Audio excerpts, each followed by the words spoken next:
In Moscow, the 7th Moscow format consultations have just concluded, bringing Afghanistan formally into the fold of regional diplomacy under Russian patronage.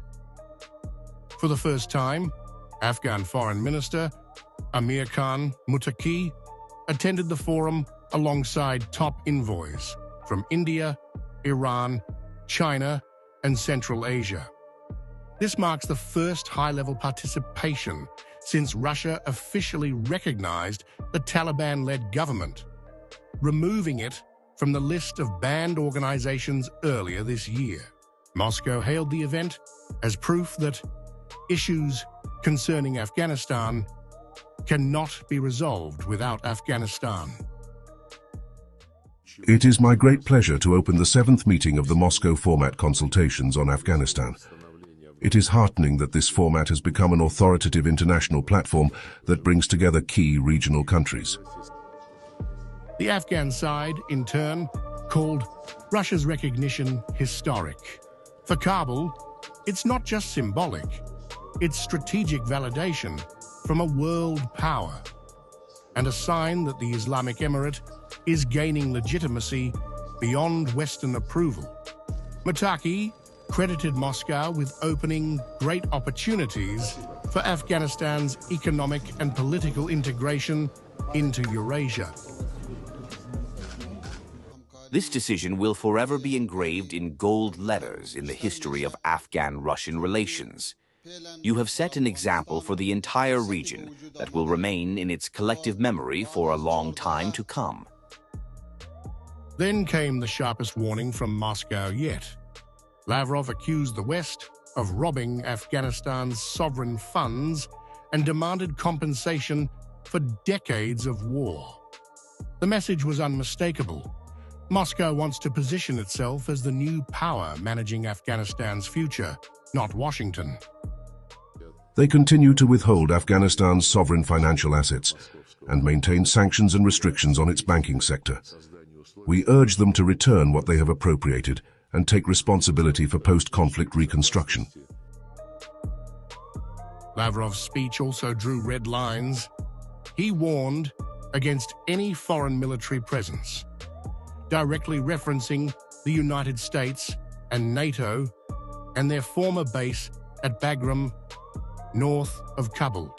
That stance was echoed by Russia's special envoy, Zamir Kabulov, who said the Afghan government itself had rejected any discussion of reopening the base.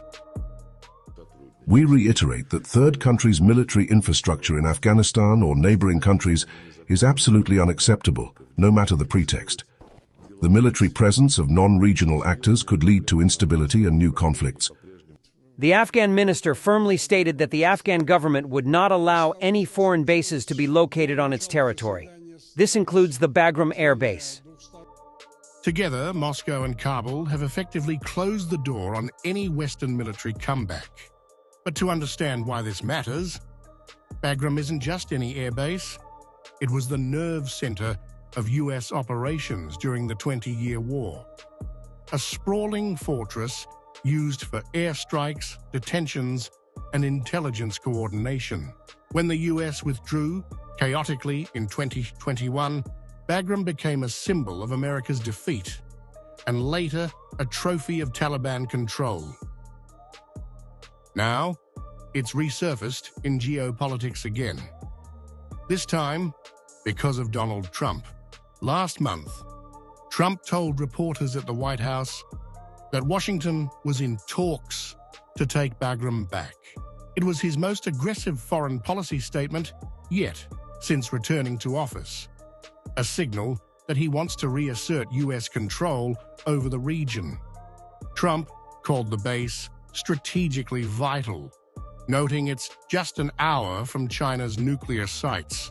The comment immediately drew alarm from Moscow and Beijing, both seeing it as a revival of U.S. military ambitions in Central Asia.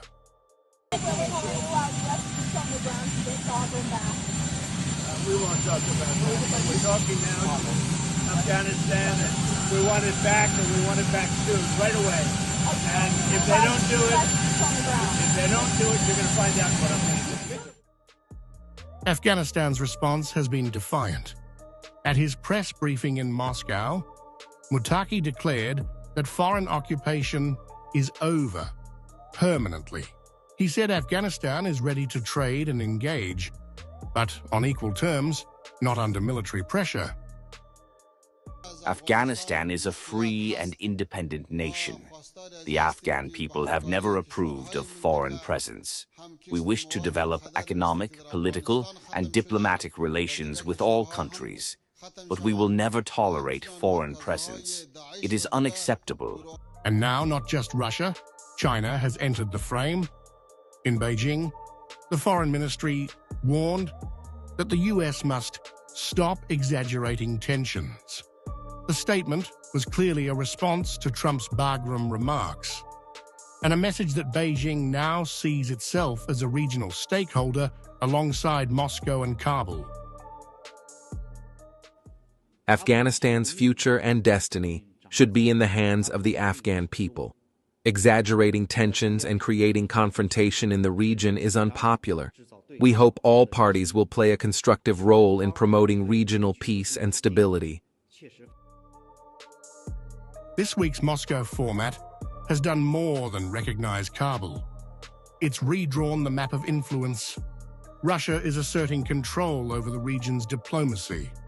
China is warning the US to stay away. And Afghanistan, once occupied, now finds itself courted.